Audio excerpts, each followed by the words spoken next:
A paz do Senhor, gente! Dia 339. Vamos continuar Atos dos Apóstolos, capítulo 23, 24 e 25. Vamos lá, capítulo de número 23. Só vou falar um negocinho antes, como eu sempre faço assim, porque no 22, o capítulo 22, ele termina, o versículo 30, ele faz parte do próximo subtítulo, né? Que fala que é Paulo diante do Sinédrio. Aí eu vou ler o versículo 30, depois eu começo o 23, 22, 30, mas não faz parte da sequência porque a gente já leu esse 30, então, mas eu vou ler de novo aqui. Versículo 30, capítulo 22, versículo 30. No dia seguinte, visto que o comandante queria descobrir exatamente por que Paulo estava sendo acusado pelos judeus, libertou-o e ordenou que se reunissem os chefes dos sacerdotes e todo o sinédrio. Então, trazendo Paulo, apresentou-o a eles. Agora sim a gente começa a leitura de hoje, capítulo 23. Paulo, fixando os olhos no sinédrio, disse: Meus irmãos, tenho cumprido meu dever para com Deus com toda a boa consciência, até o dia de hoje. Diante disso, o sumo sacerdote Ananias deu ordens aos que estavam perto de Paulo, para que lhe batessem na boca. Então Paulo lhe disse: Deus te ferirá, parede branqueada. Estás aí sentado para me julgar conforme a lei, mas contra a lei me mandas ferir? Os que estavam perto de Paulo disseram: Você ousa insultar o sumo sacerdote de Deus? Paulo respondeu: Irmãos, eu não sabia que ele era o sumo sacerdote, pois está escrito: Não fale mal de uma autoridade do seu povo. Então Paulo, sabendo que alguns deles eram saduceus e os outros fariseus, bradou no sinédrio: Irmãos, sou fariseu, filho de fariseu. Estou sendo julgado por causa da minha esperança na ressurreição dos mortos. Dizendo isso, surgiu uma violenta discussão entre os fariseus e os saduceus, e a assembleia ficou dividida. Os saduceus dizem que não há ressurreição nem anjos, nem espíritos, mas os fariseus admitem todas essas coisas. Fecha parênteses. Versículo 9. Desculpa eu estar rindo, porque é tão maneiro, eu tento imaginar, eu fico viajando tentando ver como é que era lá, como é que foi. Paulo. Vamos lá, versículo 9. Houve um grande alvoroço e alguns dos mestres da lei, que eram fariseus, se levantaram e começaram a discutir intensamente, dizendo: Não encontramos nada de errado neste homem. Quem sabe se algum espírito ou anjo falou com ele? A discussão tornou-se tão violenta que o comandante teve medo que Paulo fosse despedaçado por eles. Então ordenou que as tropas descessem e o retirassem à força do meio deles, levando-o para a fortaleza.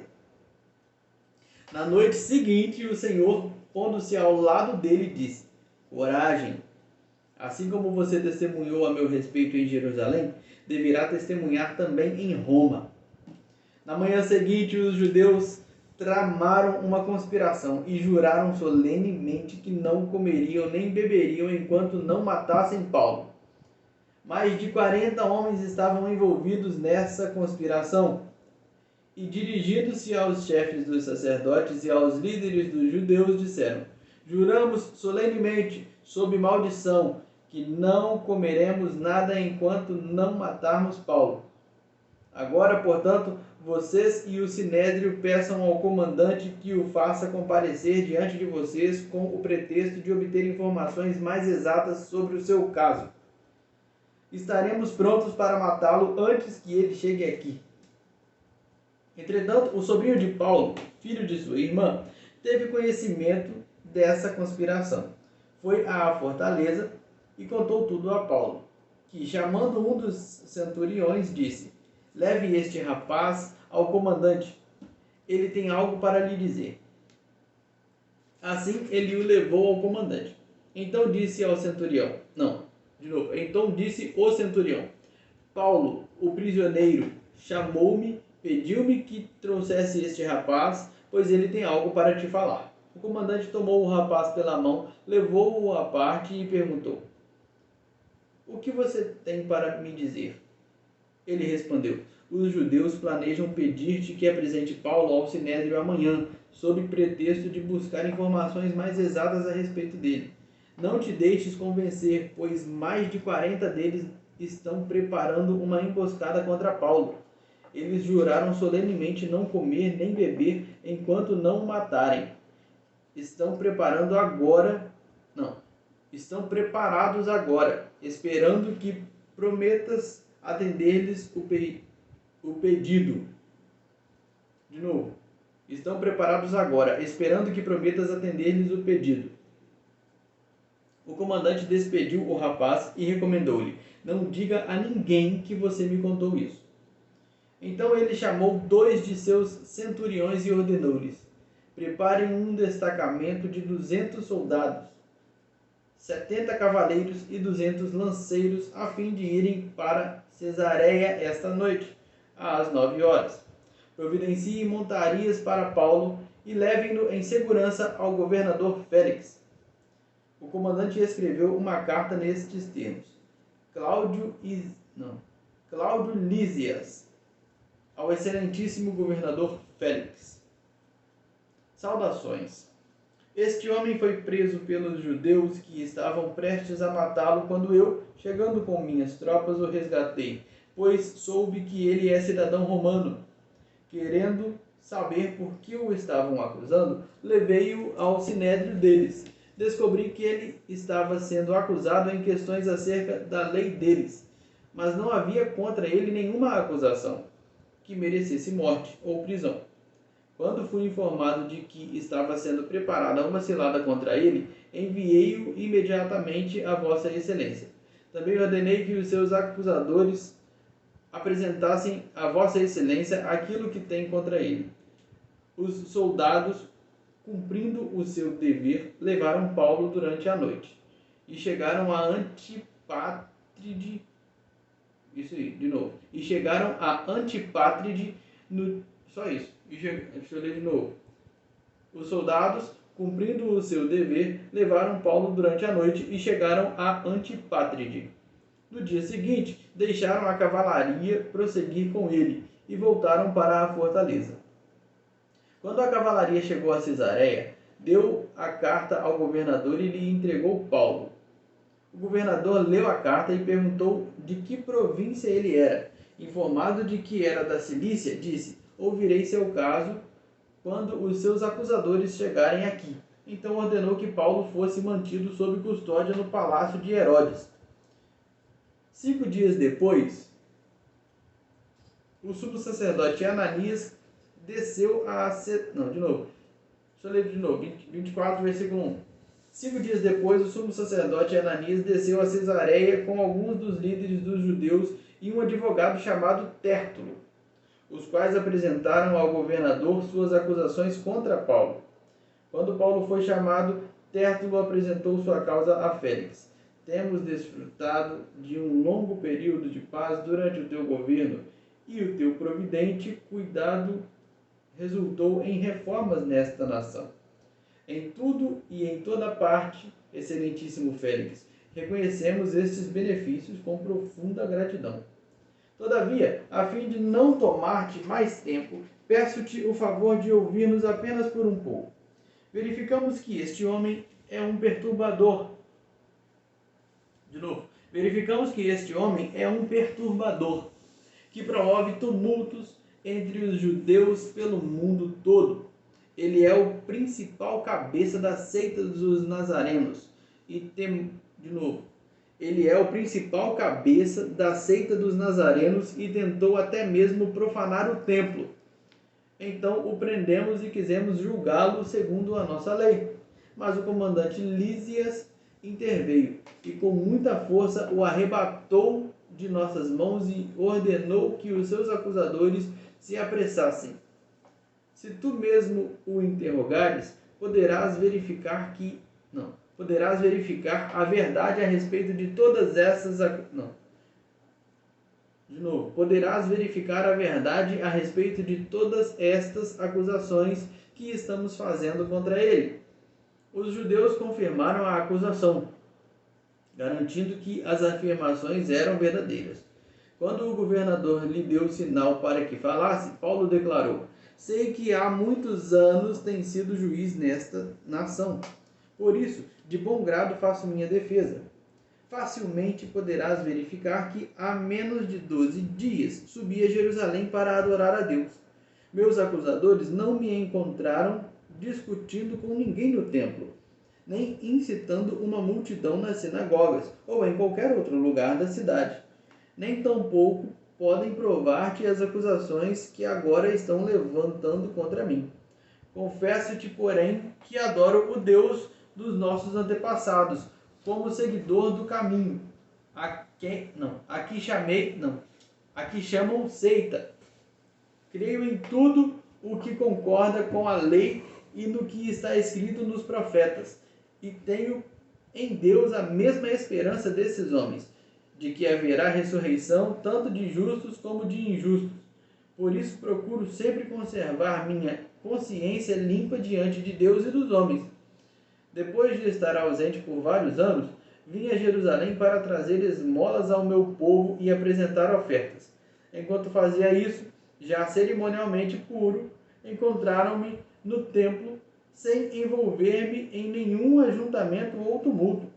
Mas há alguns judeus da província da Ásia que deveriam estar aqui diante de ti e apresentar acusações, se é que tem algo contra mim.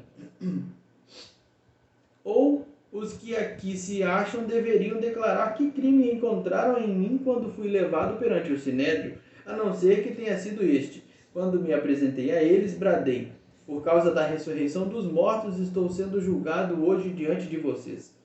Então Félix, que tinha bom conhecimento do caminho, adiou a causa e disse: quando chegar o comandante Lísias, decidirei o caso de vocês.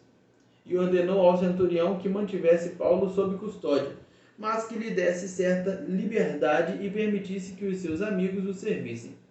Vários dias depois, Félix veio com Drusila, sua mulher, que era judia, mandou chamar Paulo e o ouviu falar sobre a fé em Cristo Jesus. Quando Paulo se pôs a discorrer acerca da justiça, do domínio próprio e do juízo vindouro, Félix teve medo e disse: basta por enquanto, pode sair. Quando achar conveniente, mandarei chamá-lo de novo. Ao mesmo tempo, esperava que Paulo lhe oferecesse algum dinheiro, pelo que mandava buscá-lo frequentemente e conversava com ele.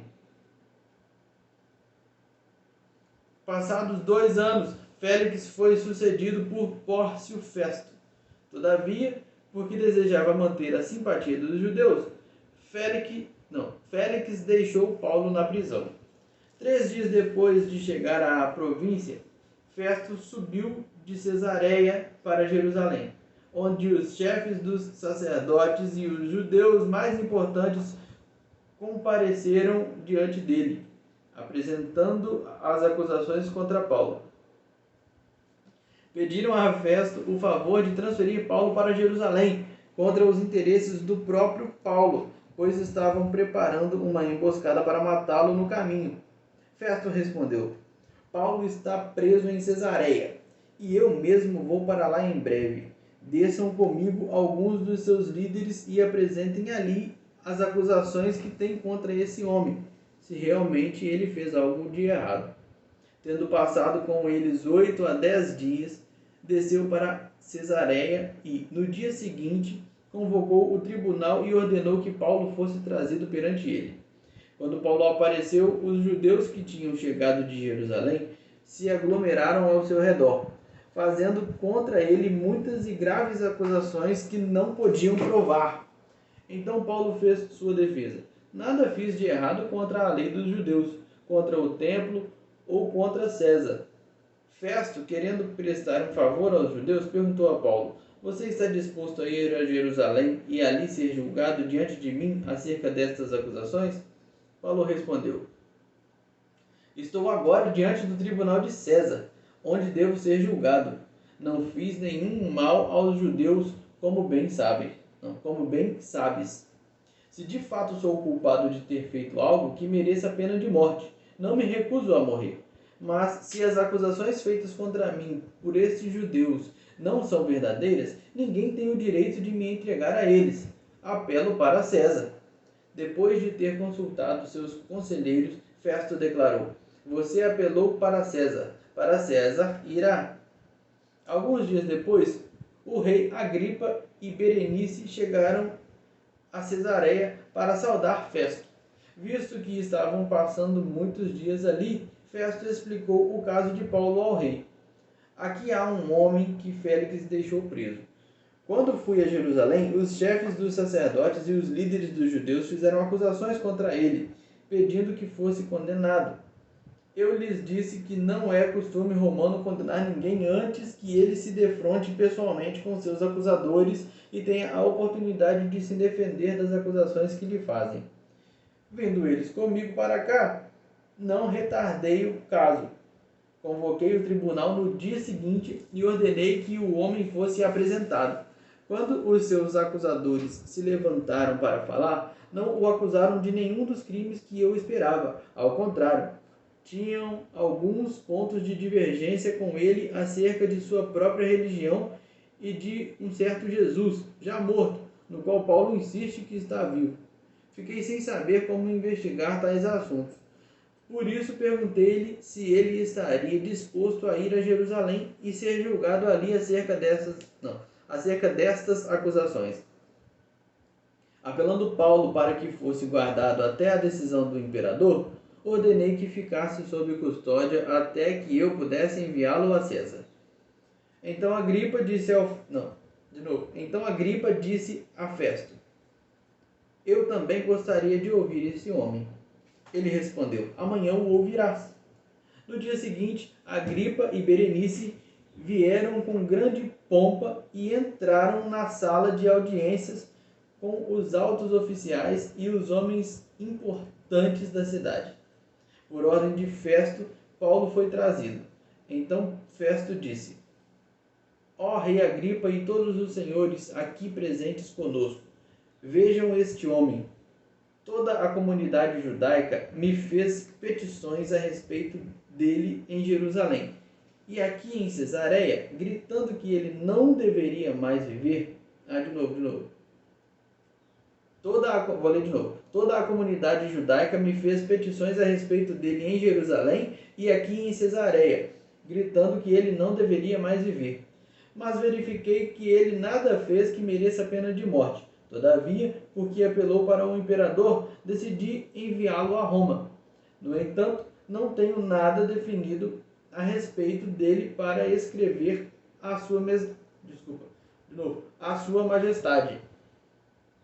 Por isso, eu o trouxe diante dos senhores e especialmente diante de ti, rei Agripa, de forma que, feita esta investigação, eu tenha algo para escrever.